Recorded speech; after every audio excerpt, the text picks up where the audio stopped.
ಸ್ಪರ್ಧಾ ಮಿತ್ರರೇ, ಸೊ ಇಂದು KSET 2026ಕ್ಕೆ ಸಂಬಂಧಿಸಿದಂತೆ ಯೂನಿಟ್ 4ನಲ್ಲಿ ಬರುವಂತಹ ಕಮ್ಯುನಿಕೇಷನ್ ವಿಷಯದಲ್ಲಿ ಸೊ ಇವತ್ತು ಸಂವಹನದ ಗುಣಲಕ್ಷಣಗಳು ಮತ್ತು ಸಂವಹನದ ಪ್ರಕ್ರಿಯೆ ಹೆಂಗೆ ಸಾಗ್ತದೆ ಅಂತೇಳಿ ಸೊ ನೋಡೋಣ. ಹಿಂದಿನ ಕ್ಲಾಸ್ನಲ್ಲಿ ಸಂವಹನ ಅಂದ್ರೆ ಏನು, ಸಂವಹನಕ್ಕೆ ಸಂಬಂಧಿಸಿದಂತಹ ವಿವಿಧ ಶಿಕ್ಷಣ ತಜ್ಞರು ಹೇಳಿರುವಂತಹ ಹೇಳಿಕೆಗಳನ್ನು ಕೂಡ ಡೆಫಿನೇಷನ್ಸ್ ಕೂಡ ನೋಡಿದೆವು. ಸೊ ಇವತ್ತು ಸಂವಹನದ ಲಕ್ಷಣಗಳು ಏನಿದಾವೆ ಅಂತ ನೋಡೋಣ. ಸೊ ಸಂವಹನ ಅಂತಂದ್ರೆ ನಾವು ಈಗಾಗಲೇ ಗೊತ್ತಿರುವ ಹಾಗೆ ಒಬ್ಬ ವ್ಯಕ್ತಿಯು ಇನ್ನೊಬ್ಬ ವ್ಯಕ್ತಿಗೆ ತನ್ನ ಮನಸ್ಸಿನ ಭಾವನೆಗಳನ್ನು, ವಿಚಾರಗಳನ್ನು, ತನ್ನ ಅನಿಸಿಕೆಗಳನ್ನು ಇದನ್ನು ಹೇಳೋದಕ್ಕೆ ಏನಾಗ್ತದೆ ಸಂವಹನ ಅಂತ ಹೇಳಿ ಕೂಡ ಕರಿತೀವಿ. ಅಂದ್ರೆ ಒಬ್ಬ ವ್ಯಕ್ತಿ ಇನ್ನೊಬ್ಬ ವ್ಯಕ್ತಿ ಜೊತೆಗೆ ಮಾಹಿತಿ ವಿನಿಮಯ ಮಾಡಿಕೊಳ್ಳುವುದನ್ನು ಸಂವಹನ ಅಂತ ಕರಿತೀವಿ. ಇದು ಒಂದು ದ್ವಿಮುಖ ಪ್ರಕ್ರಿಯೆ ಅಂತ ಕರಿತೀವಿ. ಯಾಕೆ ದ್ವಿಮುಖ ಪ್ರಕ್ರಿಯೆ ಅಂತಂದ್ರೆ ಸಂವಹನ ಆಗಬೇಕಾದ್ರೆ ಮಾಹಿತಿ ಕಳಿಸುವವನು ಮತ್ತು ಸ್ವೀಕರಿಸುವ ನಡುವೆ ಏನಾಗಿರ್ಬೇಕು ಅಂದ್ರೆ ಒಂದು ಸಂಬಂಧ ಇರಬೇಕು ಅಂತ ಹೇಳಿ. ಬರೀ ಮಾಹಿತಿ ಕಳಿಸ್ತಿದ್ದಾನೆ, ಸ್ವೀಕರಿಸುವವರು ಕೂಡ ಬೇರೆ ಯಾರು ಇಲ್ಲ ಅಂತಂದ್ರೆ ಅಲ್ಲಿ ಸಂವಹನ ಆಗಲ್ಲ. ಹೀಗಾಗಿ ಎರಡು ಅಥವಾ ಎರಡಕ್ಕಿಂತ ಹೆಚ್ಚು ವ್ಯಕ್ತಿಗಳ ನಡುವೆ ನಡೆಯುವಂತಹ ಒಂದು ದ್ವಿಮುಖ ಪ್ರಕ್ರಿಯೆ ಅಂತ ಕರಿತೀವಿ. ದ್ವಿಮುಖ ಅಂದ್ರೆ ಎರಡೂ ಕಡೆಯಿಂದಲೂ ಕೂಡ ಪ್ರಕ್ರಿಯೆ, ಕ್ರಿಯೆ ಮತ್ತು ಪ್ರತಿಕ್ರಿಯೆ ಎರಡೂ ಕೂಡ ಆಗಬೇಕು. ಹೀಗಾಗಿ ಸಂವಹನ ಒಂದು ದ್ವಿಮುಖ ಪ್ರಕ್ರಿಯೆ ಅಂತ ಕರಿತೀವಿ. ಅಂದ್ರೆ ವಿಷಯವನ್ನು ಹೇಳುವವನು, ವಿಷಯವನ್ನು ಕಳಿಸುವವನು, ಮಾಹಿತಿಯನ್ನು ಹೇಳುವವನು ಮತ್ತು ಮಾಹಿತಿಯನ್ನು ಸ್ವೀಕರಿಸುವವನು. ಈಗ ತರಗತಿಯಲ್ಲಿ ಏನು ಮಾಡ್ತೀವಿ ಅಂತಂದ್ರೆ ಶಿಕ್ಷಕರಾದವರು ವಿಷಯ ವಸ್ತುವನ್ನು, ಪಠ್ಯಕ್ರಮವನ್ನು ಏನು ಮಾಡ್ತೀವಿ, ಸೊ ವಿಷಯ ವಸ್ತುವನ್ನು ವಿದ್ಯಾರ್ಥಿಗಳಿಗೆ ಏನು ಮಾಡ್ತೀವಿ, ಹೇಳ್ತೀವಿ. ಆದರೆ ವಿದ್ಯಾರ್ಥಿಗಳು ಏನು ಮಾಡ್ತಾರೆ, ಶಿಕ್ಷಕರು ಹೇಳಿದಂತಹ ವಿಷಯವನ್ನು ಬರೆದುಕೊಳ್ಳೋದ್ರ ಮುಖಾಂತರ ಅಥವಾ ಅವರು ಹೇಳಿರುವಂಥ ಮಾಹಿತಿಯನ್ನು ಆಲಿಸುವುದರ ಮುಖಾಂತರ ಸೊ ಮಾಹಿತಿಯನ್ನು ಸ್ವೀಕರಿಸ್ತಾರೆ. ಅಂದ್ರೆ ಇಲ್ಲಿ ಮಾಹಿತಿಯನ್ನು ಹೇಳುವವರು ಶಿಕ್ಷಕರು, ಮಾಹಿತಿಯನ್ನು ಸ್ವೀಕರಿಸುವವನು ಯಾರೀ, ಸೊ ವಿದ್ಯಾರ್ಥಿ. ಅಂದ್ರೆ ಶಿಕ್ಷಕ ಮತ್ತು ವಿದ್ಯಾರ್ಥಿ ನಡುವೆ ನಡೆಯುವಂಥದ್ದು ಏನಾಗ್ತದೆ ಅಂದ್ರೆ ಒಂದು ಸಂವಹನ ಕ್ರಿಯೆ ಅಂತ ಕರಿತೀವಿ. ಸೊ ಅದು ಸಂವಹನ ಕ್ರಿಯೆಯಲ್ಲಿ ಇಲ್ಲಿ ಭಾಷೆ ಕೂಡ ಆಗ್ಬೋದು, ಬರವಣಿಗೆ ಕೂಡ ಆಗ್ಬೋದು, ಅಥವಾ ಹಾವಭಾವ ಮುಖಾಂತರವೂ ಕೂಡ ಇಲ್ಲಿ ಮಾಹಿತಿಯನ್ನು ನಾವು ಕಳಿಸ್ಬೋದು ಅಂತೇಳಿ. ಹಾಗಾಗಿ ನೆನ್ಪಿಡಬೇಕೇನು ಅಂತಂದ್ರೆ ಸಂವಹನ ಒಂದು ದ್ವಿಮುಖ ಪ್ರಕ್ರಿಯೆ ಅಂತ ಅಂದ್ರೆ ಎರಡು ಮುಖ ಅಂತೇಳಿ. ನಂತರ ಇನ್ನೊಂದು ಪ್ರಶ್ನೆ, ಇದು ಎರಡನೇ ಅಂಶ ಏನು ಅಂತಂದ್ರೆ ಸಂವಹನ ಯಾವಾಗಲೂ ಉದ್ದೇಶಪೂರ್ವಕವಾಗಿದೆ. It is purpose. ನಾವು ಏನು ಹೇಳ್ಬೇಕಂತ ಮಾಡಿದ್ದೀವಿ, ಏನು ಉದ್ದೇಶ ಇದೆ, ಏನು ಮಾಹಿತಿಯನ್ನು ತಿಳಿಸ್ಬೇಕಾಗಿದೆ, ಯಾವುದೇ ಉದ್ದೇಶ ಇಲ್ಲಾರದಂತಹ ಮಾಹಿತಿಯನ್ನು ಹೇಳಿದೆವು ಅಂದ್ರೆ ಅಲ್ಲಿ ಏನಾಗ್ತಂದ್ರೆ ಸಂವಹನ ಪರಿಪೂರ್ಣತೆ ಆಗಲ್ಲ ಅಂತೇಳಿ. ಈಗ ಯಾವುದೋ ವ್ಯಕ್ತಿ ಜೊತೆಗೆ ನಾವು ಸ್ನೇಹಿತನ ಜೊತೆಗೆ ಮಾತನಾಡಬೇಕಾಗಿರ್ತದೆ. ಆ ಮಾತನಾಡುವಂಥ ಸಂದರ್ಭದಲ್ಲಿ ನಾವು ಆ ಸ್ನೇಹಿತನಿಗೆ, ಗೆಳೆಯನಿಗೆ ಏನು ಹೇಳಬೇಕಾಗಿದೆ, ಕ್ಲಿಯರ್ ಆಗಿರುವಂಥ ವಿಷಯವನ್ನು ಹೇಳಿದ್ರೆ ಅವನು ಸರಿಯಾದಂಥ ರೀತಿಯಲ್ಲಿ ಸ್ವೀಕರಿಸ್ತಾನೆ ಮತ್ತು ಅದಕ್ಕೆ ತಕ್ಕಂತೆ ಏನು ಮಾಡ್ತಾನೆ ಅಂದರೆ ಪ್ರತಿಕ್ರಿಯಿಸ್ತಾನೆ. ಒಂದ್ ವೇಳೆ ಹೇಳುವಂಥವನು ಸುಮ್ಮನೆ ಹೇಳ್ತಾ ಹೋದ ಹೇಳದ ಯಾವುದೇ ರೀತಿಯಾದಂಥ ಅರ್ಥನೂ ಇಲ್ಲ, ಬೆಲೆನೂ ಇಲ್ಲ ಅಂತಂದ್ರೆ ಆ ಮುಂದಕ್ಕೆ ಕುಂತಂಥ ವ್ಯಕ್ತಿ ಏನು ಮಾಡ್ತಾನೆ ಅಂದ್ರೆ ಪ್ರತಿಕ್ರಿಯೆ ಏನೇ ಕೊಡಲ್ಲ, ನಿರಾಶಾದಾಯಕವಾಗ್ತಾನೆ, ಆಸಕ್ತಿ ಕಳೆದುಕೊಳ್ಳುತ್ತಾನೆ.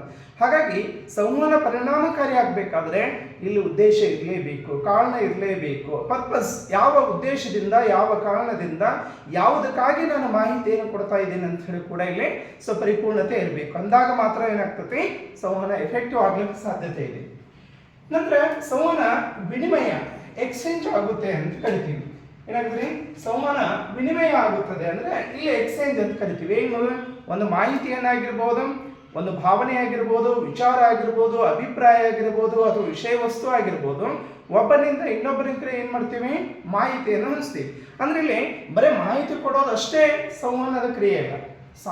ಸಂವಹನಕ್ಕೆ ಮಾಹಿತಿ ಕೊಟ್ಟ ಮೇಲೆ ಫೀಡ್ಬ್ಯಾಕ್ ಕೂಡ ಬಹಳಷ್ಟು ಮುಖ್ಯ ಆಗುತ್ತೆ. ಯಾಕಂದ್ರೆ ವಿದ್ಯಾರ್ಥಿಗೆ ತಿಳಿದಿದೋ ಇಲ್ಲೋ, ಅಥವಾ ಎದುರಿರುವಂಥ ವ್ಯಕ್ತಿ ಏನು ಅರ್ಥ ಮಾಡಿಕೊಂಡಿದ್ದಾನೆ, ಏನು ತಿಳಿದುಕೊಂಡಿದ್ದಾನೆ, ಏನು ಅವನು ಅರ್ಥೈಸಿಕೊಂಡು ನಮಗೆ ವಾಪಸ್ ರಿಟರ್ನ್ ತಿಳಿಯಿತು ಅಂತಂದ್ರೆ ಅವಾಗ ಏನಾಗ್ತಂದ್ರೆ ಎಕ್ಸ್ಚೇಂಜ್, ಕೊಡೋದು ತೊಳೋದು. ಇನ್ನೊಂದು ಏನು ಅಂತಂದ್ರೆ ಬರೀ ಮಾಹಿತಿಯನ್ನು ನಾವು ಅಷ್ಟೇ ಕೊಡಂಗಿಲ್ಲ, ಅವನು ಕೊಡೋದಕ್ಕೆ ಸಂದರ್ಭದಲ್ಲಿ ಅವ ಕೊಡುವಂತ ಮಾಹಿತಿಯನ್ನು ಕೂಡ ನಾವೇನ್ ಮಾಡಬೇಕಾಗುತ್ತೆ, ಸ್ವೀಕರಿಸಬೇಕಾಗುತ್ತೆ. ಅಂದ್ರೆ ಎದುರಿರುವಂತ ವ್ಯಕ್ತಿ ಕೇವಲ ಮಾಹಿತಿ ಸ್ವೀಕರಿಸುವವನು ಅಷ್ಟೇ ಆಗಿರಲ್ಲ, ಅವನು ಕೂಡ ಏನಾಗಿರ್ತಾನ ಮಾಹಿತಿಯನ್ನು ಕೊಡುವನು. ಹಾಗಾಗಿ ಅವನು ಮಾಹಿತಿ ಕೊಡ್ಬೋದು, ನಾವು ಸ್ವೀಕರಿಸಬಹುದು, ನಾವು ಮಾಹಿತಿ ಕೊಡ್ಬೋದು, ಅವನು ಸ್ವೀಕರಿಸಬಹುದು ಅಂತೇಳಿ. ಹೀಗಾಗಿ ಮಾಹಿತಿಯ ವಿನಿಮಯ ಅಂತ ಕರಿತೀವಿ, ಎಕ್ಸ್ಚೇಂಜ್ ಅಂತ ಹೇಳಿ. ನಂತರ ಸಂವಹನ ಒಂದು ಸಾಮಾಜಿಕವಾದಂಥ ಪ್ರಕ್ರಿಯೆ ಅಂತ ಕರಿತೀವಿ, ಅಂದ್ರೆ ಸೋಷಿಯಲ್ ಪ್ರೊಸೆಸ್ ಅಂತೇಳಿ. ಇಲ್ಲಿ ಒಬ್ಬರಿಗಿಂದ ಒಬ್ಬರಿಗೆ ಅಷ್ಟೇ ಆಗಂಗಿಲ್ಲ, ಇಲ್ಲಿ ಸಾಮೂಹಿಕವಾಗಿ ಅಂತ ಕರಿತೀವಿ. ಒಬ್ಬ ವ್ಯಕ್ತಿ ಜೊತೆನೂ ಆಗ್ಬೋದು ಅಥವಾ ಸಮೂಹದ ಮೂಲಕನೂ ಕೂಡ ಆಗ್ಬೋದು. ಸೊ ಸಾಮಾನ್ಯವಾಗಿ ದೊಡ್ಡ ದೊಡ್ಡ ವೇದಿಕೆಗಳಲ್ಲಿ, ಸಭೆ ಸಮಾರಂಭಗಳಲ್ಲಿ ಒಬ್ಬ ವ್ಯಕ್ತಿ ಹೇಳುವಂತಹ ಭಾಷಣಗಳನ್ನಾಗಿರ್ಬೋದು, ಅನಿಸಿಕೆಗಳನ್ನಾಗಿರ್ಬೋದು, ಅಭಿಪ್ರಾಯನಾಗಿರ್ಬೋದು, ಅವನು ಹೇಳುವಂಥದ್ದು ಮುಂದೆ ಕುಳಿತಂತಹ ನೂರಾರು ವಿದ್ಯಾರ್ಥಿಗಳು ಅಥವಾ ಸಾರ್ವಜನಿಕ ಪ್ರೇಕ್ಷಕರನ್ನು ಕೂಡ ಏನು ಮಾಡಬಹುದು, ಆಲಿಸಬಹುದು. ಹೀಗಾಗಿ ಇದು ಒಂದು ಕೇವಲ ವೈಯಕ್ತಿಕವಾದಂತಹ ಕ್ರಿಯೆ ಅಲ್ಲ, ಇದು ಒಂದು ಸಾಮೂಹಿಕ ಅಥವಾ ಸಾಮಾಜಿಕವಾದಂತಹ ಒಂದು ಪ್ರಕ್ರಿಯೆ ಅಂತ ಹೇಳಿ ಕೂಡ ಕರಿತೀವಿ.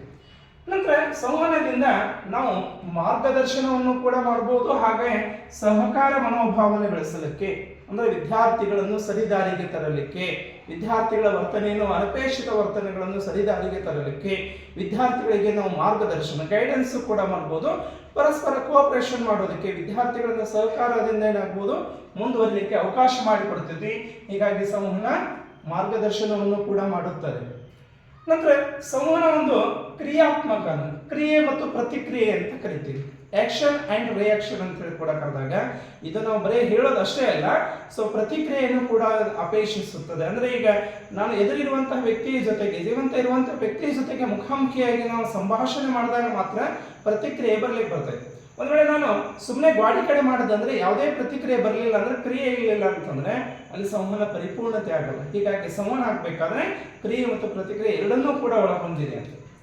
ಇನ್ನು ಇನ್ನೊಂದು ಅಂಶ ನಾವು ಪ್ರಮುಖವಾಗಿ ಗಮನಿಸಬಹುದು ಅಂತಂದ್ರೆ, ಇದು ಸಾರ್ವತ್ರಿಕವಾಗಿದೆ.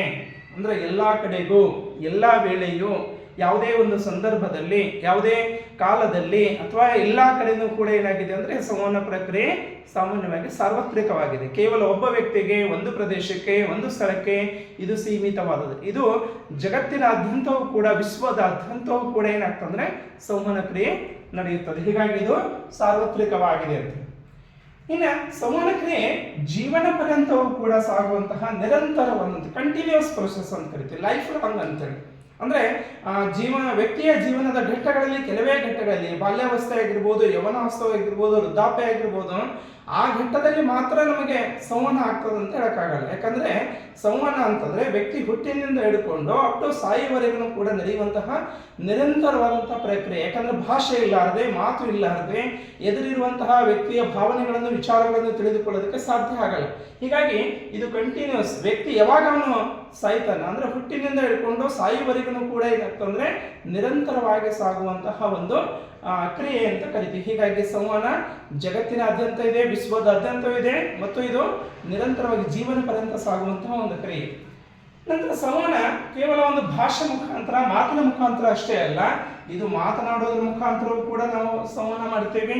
ಅಂದ್ರೆ ವಿಚಾರಗಳನ್ನು ಹೇಳೋದಾಗಿರ್ಬೋದು, ಅಭಿಪ್ರಾಯಗಳನ್ನು ತಿಳಿಸೋದಾಗಿರ್ಬೋದು ಮಾತಿನ ಮುಖಾಂತರ. ಆದ್ರೆ ಕೆಲವೊಂದು ಮೌಖಿಕವಾಗಿ ಅಂತ ಕರಿತೀವಿ, ಎಲ್ಲಿ ಲಿಖಿತವಾಗಿ ಅಂತ ಕೂಡ ಕರಿತೀವಿ. ಅಂದ್ರೆ ಪತ್ರಗಳನ್ನು ಬರೆಯೋದ್ರ ಮುಖಾಂತರ, ಲೇಖನಗಳನ್ನು ಬರೆಯೋದ್ರ ಮುಖಾಂತರ ನಮ್ಮ ವಿಚಾರಗಳನ್ನು ಕೂಡ ಜಗತ್ತಿನಾದಂಥ ಸಮೂಹ ಮಾಧ್ಯಮಗಳು ಕೂಡ ಮೂಲಕ ಏನು ಮಾಡ್ತೀವಿ, ಸಹರ್ತೀವಿ. ಹೀಗಾಗಿ ಮೌಖಿಕ ಮತ್ತು ಲಿಖಿತ ಎರಡೂ ಆಗ್ತತಿ.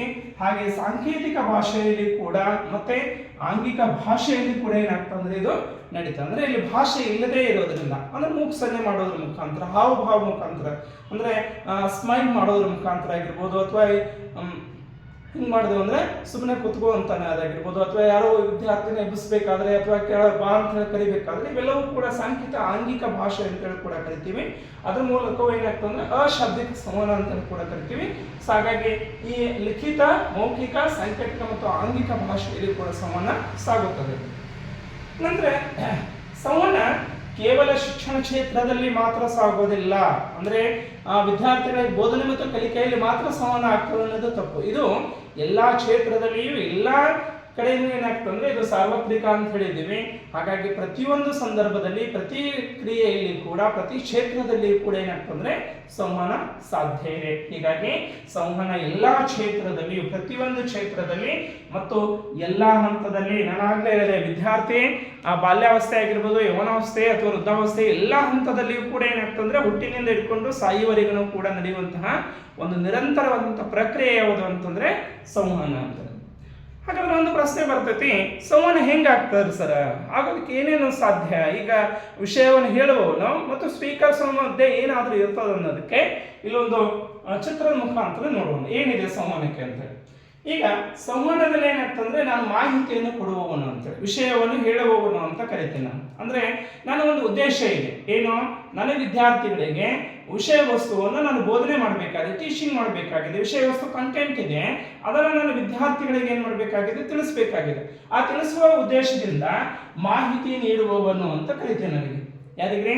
ಸೊ ನಾನು ಮಾಹಿತಿಯನ್ನು ಕೊಡ್ತಾ ಇದ್ದೇನೆ, ಮಾಹಿತಿಯನ್ನು ಸ್ವೀಕರಿಸುವವರು ವಿದ್ಯಾರ್ಥಿಗಳು. ಹಾಗಾಗಿ ಮಾಹಿತಿಯನ್ನು ನೀಡುವವನ್ನ ನಾವೇನಂತ ಕರಿತೀವಿ, ಸೆಂಡರ್ ಅಂತ ಕರಿತೀವಿ. ವಿಷಯವನ್ನು ಕಳಿಸ್ಬೇಕಾಗಿದೆ, ತಿಳಿಸ್ಬೇಕಾಗಿದೆ. ಹಾಗಾಗಿ ಇವತ್ತನ್ನು ಪ್ರೇಷಕ ಅಂತೇಳಿ ಕೂಡ ಇಲ್ಲಿ ಕರಿಬಹುದು. ಏನ್ರಿ, ಪ್ರೇಷಕ ಅಂತೇಳಿ ಕೂಡ ಕರಿತೀವಿ. ಸೆಂಡರ್ ವಿಷಯವನ್ನು ಕಳಿಸುವವನು, ಮಾಹಿತಿಯನ್ನು ಕಳಿಸುವವನು, ತನ್ನ ವಿಚಾರಗಳನ್ನು ಹೇಳುವವನು ಅಥವಾ ಅಭ್ಯಾಸವನ್ನು ತಿಳಿಸಿಕೊಡುವವನು ಏನಾಗಿದೆ ಪ್ರೇಷಕ ಅಂತ ಕರಿತೀವಿ.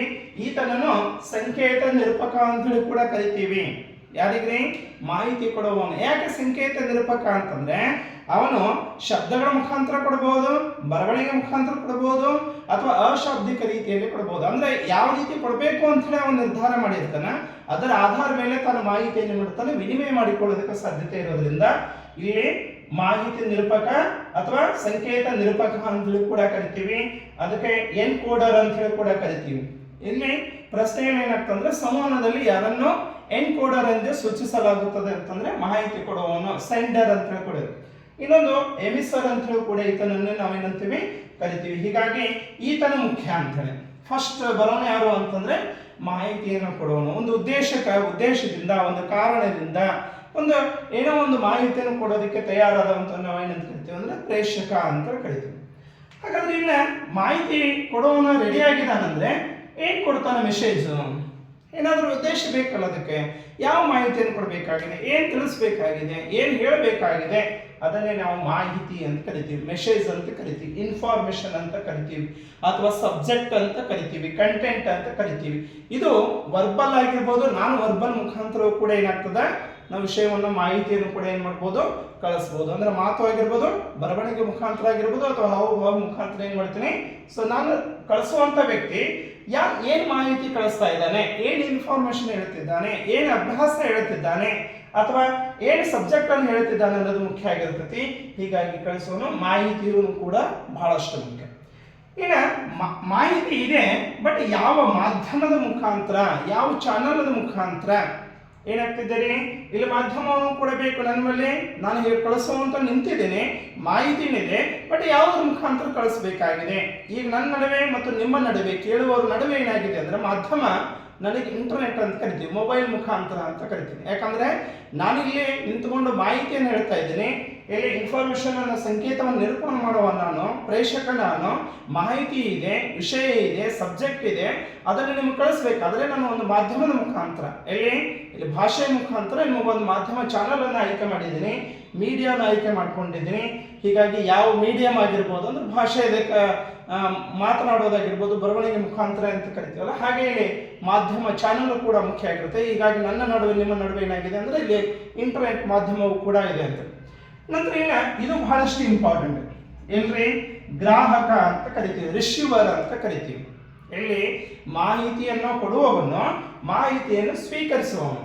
ಇಲ್ಲಿ ಮಾಹಿತಿ ನಾನು ಕೊಡ್ತಾ ಇದ್ದೇನೆ ಅಂದ್ರೆ ವಿದ್ಯಾರ್ಥಿಗಳು ಏನಾಗಬೇಕು ಅಂದ್ರೆ ಮಾಹಿತಿಯನ್ನು ಸ್ವೀಕರಿಸಬೇಕು. ಸರ್ ಏನ್ ಹೇಳ್ತಿದ್ದಾರೆ, ಯಾವ ಅಂಶದ ಬಗ್ಗೆ ಹೇಳ್ತಿದ್ದಾರೆ, ಏನ್ ಹೇಳ್ತಿದ್ದಾರೆ, ನಾನು ಬರೆದುಕೊಳ್ಬೇಕು, ಚಿತ್ರವನ್ನು ತೆಗಿಬೇಕು ಅಥವಾ ಅದನ್ನು ನೋಟ್ಸ್ ಮಾಡಬೇಕು, ಆಲಿಸಬೇಕು, ಏನ್ ಮಾಡಬೇಕು, ಹೇಗೆ ಮಾಡಬೇಕು ಅನ್ನೋ ರಿಸೀವರ್ ಬಹಳಷ್ಟು ಮುಖ್ಯ. ಯಾಕಂದ್ರೆ ಒಂದು ಸ್ಥಳದಿಂದ ಒಂದು ಮಾಹಿತಿ ಹೋಗಿ ಇಲ್ಲಿ ಏನಾಗಬೇಕು, ಎಂಡ್ ಆಗ್ಬೇಕು. ಮಾಹಿತಿ ಕೊಡೋದು ಮೂಲ, ಇಲ್ಲಿ ಕೊನೆಗೆ ಅಂತ ಕರಿತೀವಿ. ಇದೇನಾಗಬೇಕು ಅಂದ್ರೆ ರಿಸೀವರ್ ಅನ್ನು ಕೊಟ್ಟಿರುವಂತಹ ಮಾಹಿತಿಯನ್ನು ಸಂಪೂರ್ಣವಾಗಿ ಆಲಿಸಿಕೊಂಡು ತನ್ನದೇ ಆದಂತಹ ಭಾಷೆಯಲ್ಲಿ ಏನ್ ಮಾಡ್ತಾನೆ ಅದನ್ನು ಬರೆದುಕೊಳ್ತಾನೆ. ಹೀಗಾಗಿ ಸಂಕೇತ ವಿಘಟಕ ಅಂತ ಕರಿತೀವಿ.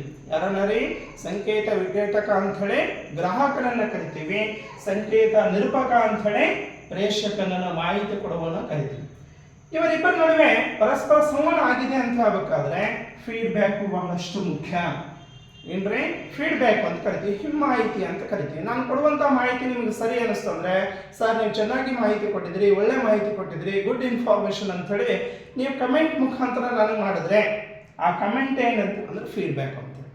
ಯಾವ್ದ್ರಿ, ನೀವು ಮೆಸೇಜ್ ಮಾಡೋದ್ರ ಮುಖಾಂತರ, ಕಮೆಂಟ್ ಮಾಡೋದ್ರ ಮುಖಾಂತರ ನನ್ನನ್ನು ಪ್ರೋತ್ಸಾಹಿಸಿದ್ರೆ ಅಂದ್ರೆ ಅದೆಲ್ಲ ಹೋಗ್ಬೇಕು ಮತ್ತೆ ಪ್ರೇಷಕನನ್ನು. ಅಂದ್ರೆ ನನಗೆ ನಿಮ್ಮ ಮಾಹಿತಿ ಸರಿ ಬಂತು ಅಂದ್ರೆ ನಾನು ಮತ್ತೆ ಏನ್ ಮಾಡ್ತೀನಿ, ಮುಂದಿನ ದಿನದಲ್ಲಿ ಅಥವಾ ಮುಂದಿನ ಭಾಗದಲ್ಲಿ ಏನ್ ಮಾಡ್ತೀನಿ, ಮಾಹಿತಿಯನ್ನು ಮತ್ತಷ್ಟು ಹೆಚ್ಚಿಗೆ ಕೊಡೋದಕ್ಕೆ ನನಗೆ ಆಸಕ್ತಿ ಆಗ್ತತಿ, ಪ್ರೋತ್ಸಾಹ ಆಗ್ತತಿ. ಹಾಗಾಗಿ ಮಾಹಿತಿಯನ್ನು ಕೊಡಬೇಕು ಅಂತೇಳಿ ಅಂದ್ರೆ ಈ ಮಾಹಿತಿ ಫೀಡ್ಬ್ಯಾಕ್ ಬೇಕು ಅಂತ ಹೇಳಿ ನಾನು ಮಾಡಿದಂಥ ಕ್ರಿಯೆಗೆ ಪ್ರತಿಕ್ರಿಯೆ ಏನಾಗಿದೆಪ್ಪ ಅಂತ ಹೇಳಿ ನಾವು ಕೊಡೋದ್ರ ಮುಖಾಂತರ ಏನ್ ಮಾಡ್ತೀವಿ, ಮತ್ತೆ ಪ್ರೇಕ್ಷಕನನ್ನು ಪ್ರೋತ್ಸಾಹಿಸ್ತೀವಿ. ಹೀಗಾಗಿ ಮಾಹಿತಿ ಕೊಡುವವನು ಮಾಹಿತಿ ಸ್ವೀಕರಿಸುವವನು ಇವರಿಬ್ಬರ ನಡುವೆ ಏನಾಗಬೇಕು ಅಂದರೆ ಫೀಡ್ಬ್ಯಾಕು ಬಹಳಷ್ಟು ಮುಖ್ಯ ಇದೆ. ಇದನ್ನು ನಾವು ಗಮನಿಸಬೇಕು. ಫೀಡ್ಬ್ಯಾಕ್ ಇಲ್ಲದೆ ಇದ್ದರೆ ಮಾಹಿತಿ ಏನಾಗ್ತದೆ ಅಂದರೆ ಅಪೂರ್ಣ ಆಗ್ತದೆ. ಅಂದರೆ ನಾನು ಹೇಳಿದ ಸರಿಯಾಗಿ ತಿಳಿದಿದ್ದೋ ಅಥವಾ ಇಲ್ಲೋ, ಬರ್ಕೊಂಡಿದ್ದನೋ ಬರೆದಿಲ್ಲೋ, ಏನಾಗಿದೆ ಅಂತ ಹೇಳಿ ಏನಾಗ್ತಾನೆ ಅಂದರೆ ಇಲ್ಲಿ ಪ್ರೇಕ್ಷಕನಿಗೆ ಗೊತ್ತಾಗಲ್ಲ. ಬಟ್ ಇಲ್ಲಿ ಗ್ರಾಹಕ ಕೊಟ್ಟಂತಹ ಮಾಹಿತಿ ಈ ಮಾಹಿತಿ ಆಧಾರ ಮೇಲೆ ಪ್ರೇಕ್ಷಕನು ಕೂಡ ಏನು ಮಾಡ್ಬೋದು, ತನ್ನ ಬೋಧನೆ ಬಗ್ಗೆ ಫೀಡ್ಬ್ಯಾಕ್ ಅನ್ನ ಆಧಾರದ ಮೇಲೆ ತನ್ನ ಬೋಧನೆಯ ನೈಜತೆಯನ್ನು ಕೂಡ ಏನು ಮಾಡ್ಬೋದು, ತಿಳಿದುಕೊಳ್ಬಹುದು ಅಂತ. ಸೊ ಇದು ಬಹಳಷ್ಟು ಪ್ರಶ್ನೆಯನ್ನು ಕೇಳುವಂಥ ಒಂದು ಭಾಗ ಅಂತ ಕರಿತೀವಿ. ಸೊ ಇದನ್ನು ಗಮನಿಸಿ. ಇನ್ನು ಮುಂದಿನ ಇದರಲ್ಲಿ ನೋಡೋದಾದ್ರೆ ಸಂವಹನದ ಎಷ್ಟು ಪ್ರಕಾರಗಳು ಅಂತ ಕರಿತೀವಿ. ಪ್ರಮುಖವಾಗಿ 3 ಪ್ರಕಾರಗಳು ಅಂತೇಳಿ. ಸೊ ಮೌಖಿಕ ಸಂವಹನ, ಓರಲ್ ಕಮ್ಯುನಿಕೇಶನ್ ಅಂತ ಕರಿತೀವಿ. ಮೌಖಿಕ ಅಂದ್ರೆ ಮಾತುಗಳ ಮುಖಾಂತರ, ಶಬ್ದಗಳ ಮುಖಾಂತರ, ಸೊ ಮಾತನಾಡುವ ಸಂಭಾಷಣೆಯ ಮುಖಾಂತರ ಮಾಡುವಂತಹ ಸಂವಹನವನ್ನು ನಾವು ಮೌಖಿಕ ಸಂವಹನ ಅಂತ ಕರಿತೀವಿ. ಲಿಖಿತ ಸಂವಹನ ಅಂದ್ರೆ ಬರವಣಿಗೆ ಮುಖಾಂತರ, ಅಕ್ಷರಗಳ ಮುಖಾಂತರ ಮಾಡುವಂತಹ ಒಂದು ಸಂವಹನ ಅಂತ ಕರಿತೀವಿ. ನಂತರ ಅಶಾಬ್ದಿಕ ಅಂತ ಕರಿತೀವಿ. ಇಲ್ಲಿ ಭಾಷೆನೇ ಇಲ್ಲ, ಆದರೆ ಹಾವಭಾವಗಳ ಮುಖಾಂತರ, ಸಂಜ್ಞೆಗಳ ಮುಖಾಂತರ ಮಾಡುವಂತಹ ಒಂದು ಸಂವಹನ ಅಂತ ಕರಿತೀವಿ. ಪ್ರಮುಖವಾಗಿ 3 ಸಂವಹನದ ಪ್ರಕಾರಗಳು ಅಂತೇಳಿ. ಮತ್ತೆ ಇದರ ಬಗ್ಗೆ ಏನು ಮಾಡೋಣ ಅಂದ್ರೆ ಮತ್ತೆ ನಾಳೆ ಸಂವಹನದ ವಿವಿಧ ಪ್ರಕಾರಗಳ ಬಗ್ಗೆ ಏನು ಮಾಡೋಣ, ತಿಳಿದುಕೊಳ್ಳೋಣ. ಸೊ ಇಲ್ಲಿ ನಾನು ಕೊಟ್ಟಿರುವಂತಹ ಮಾಹಿತಿ ನಿಮಗೆ ಪರಿಪೂರ್ಣ ಅನ್ನಿಸ್ತು ಅಂದರೆ, ಸರಿ ಅನ್ನಿಸ್ತು ಅಂದರೆ, ತಿಳಿದಿದೆ ಅಂತ ಅನಿಸಿದ್ರೆ, ಅಥವಾ ಏನಾದರೂ ಡೌಟ್ಸ್ ಇದ್ದರೆ, ಅಥವಾ ಏನಾದರೂ ಪ್ರಶ್ನೆಗಳಿದ್ದರೆ ನೀವು ನನಗೆ ಮೆಸೇಜ್ ಮಾಡೋದ್ರ ಮುಖಾಂತರ, ಕಮೆಂಟ್ಸ್ ಮಾಡೋದ್ರ ಮುಖಾಂತರ ನನಗೆ ಫೀಡ್ಬ್ಯಾಕ್ ಆಗಿ ಕೊಡಬೇಕು ಅಂತ ಹೇಳಿ ನೆನಪಿಸ್ಕೊಳ್ತೀನಿ. ಅದರ ಮೇಲೆ ಮತ್ತೆ ನಾನು ವಿಷಯವನ್ನು ಕೂಡ ಏನು ಮಾಡ್ಬೋದು ಅಂದರೆ ಪ್ರಸ್ತುತ ಮಾಡಬಹುದು. ಸೊ ಹಾಗಾಗಿ ತಮ್ಮೆಲ್ಲರಿಗೂ ಕೂಡ ಈ ಮಾಹಿತಿ ಇಷ್ಟ ಆಯಿತು ಅಂತ ಅನ್ಕೋತೀನಿ. ಮತ್ತೆ ಮುಂದಿನ ವಿಡಿಯೋದಲ್ಲಿ ಮತ್ತೆ ಭೇಟಿ ಆಗೋಣ. ನಮಸ್ಕಾರ.